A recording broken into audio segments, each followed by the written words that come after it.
Magandang araw mga bata! Kamusta kayo? Ang pag-aaralan natin ngayon ay Arts 1, Quarter 2, Week 1 and 2. Ang pangunahing kulay at pangalawang kulay. Ngunit bago tayo dumako sa ating aralin, tayo ay magdasal muna. Sa ngalan ng Ama, ng Anak, ng Espiritu Santo. Amen. At ngayon ay ang pag-check ng attendance. Meron bang lumiban sa klase ngayon, mga bata?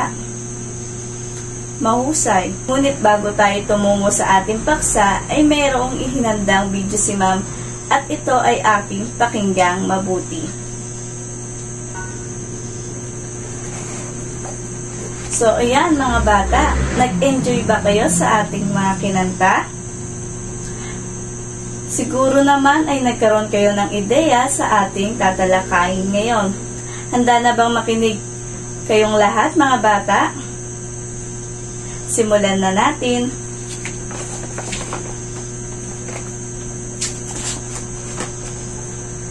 Ang aralin na ito ay makakatulong sa iyo upang makilala ang pangunahing kulay at pangalawang kulay. Pangalawa, makakabuo ng pangalawang kulay gamit ang Crayola.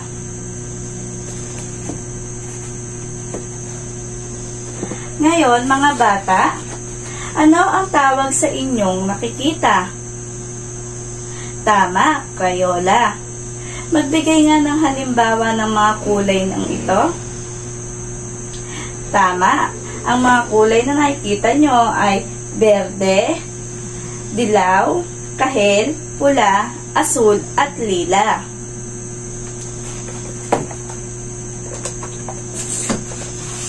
Ngayon ay kulayan ang mga puso ayon sa kulay na nakasulat.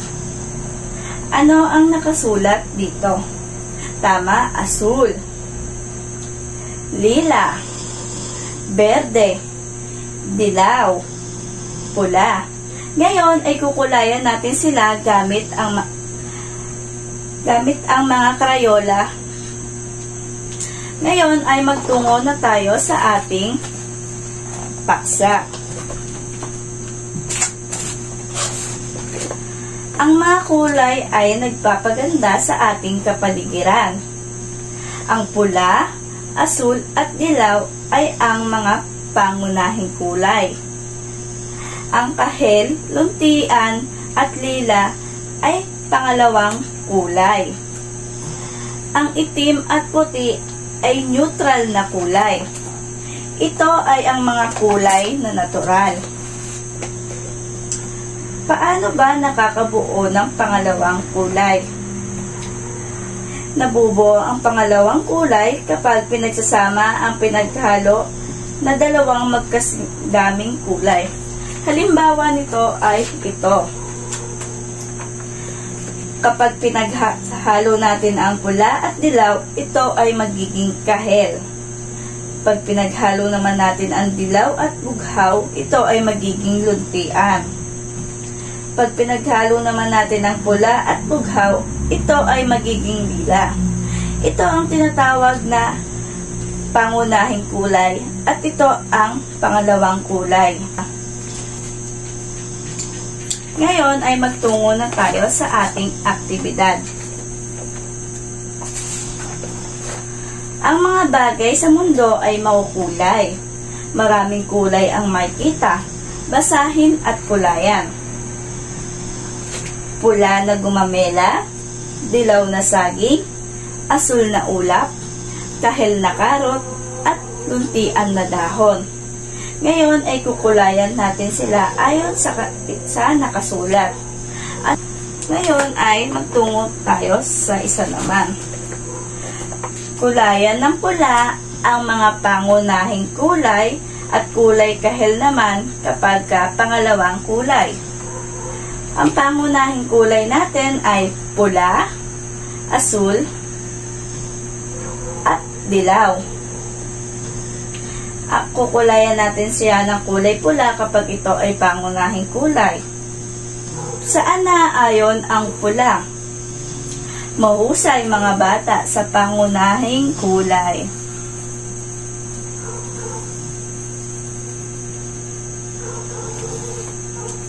Ngayon ay magtungo naman tayo sa ikatlo. Kulayan ang hagdan ayon sa mga kulay na nakasulat sa baitang.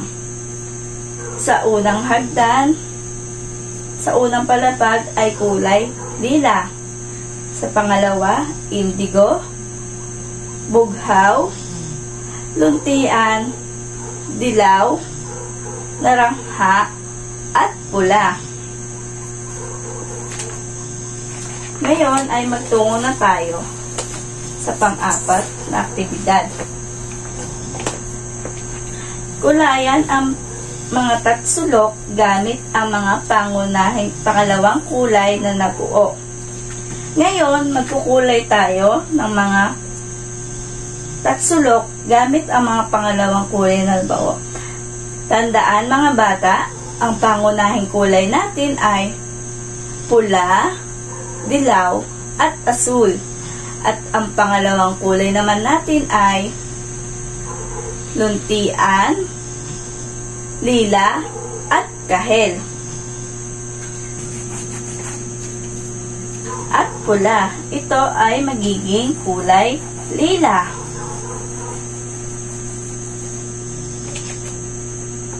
Mahusay mga bata, talagang naintindihan nyo ang ating aralin ngayon. At sa panghuli ay ang ating takdang aralin. Magdikit sa inyong kwaderno ng mga larawan ng bagay na may pangunahing kulay at pangalawang kulay. Hanggang sa huli mga bata, paalam! Hayan, natapos na muli natin ang ating aralin. Nawa ay natutunan ninyo ang mga pangunahing kulay at pangalawang kulay. Hanggang sa muli mga bata, paalam!